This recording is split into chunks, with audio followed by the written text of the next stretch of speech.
বৃহস্পতিবার রাত 10টায় একটি আমল করুন, আপনার মনের সব আশা পূরণ হয়ে যাবে ইনশাআল্লাহ।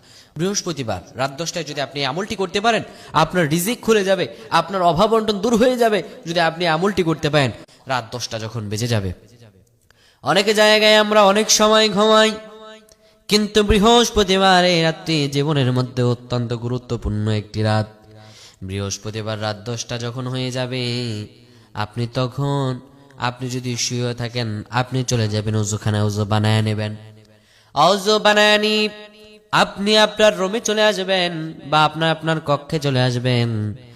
আপনি জায়নামাজ বিছিয়ে নেবেন, 2 রাকাত নফল নামাজের নিয়ত করবেন। 2 রাকাত নফল নামাজে সূরাতুল ফাতিহা একবার, সূরাতুল ইখলাস 3 বার দিয়ে 2 রাকাত নফল নামাজ আদায় করবেন। 2 রাকাত নফল নামাজ আদায় করার পরে সালাম ফিরাবেন। সালাম ফিরে 100 বার পড়বেন, আস্তাগফিরুল্লাহাল্লাযী লা ইলাহা ইল্লা হুয়াল হাইয়ুল কাইয়্যুম ওয়া আতুবু ইলাইহি লা হাওলা ওয়ালা কুওয়াতা ইল্লা বিল্লাহ। 100 বার পাঠ করবেন।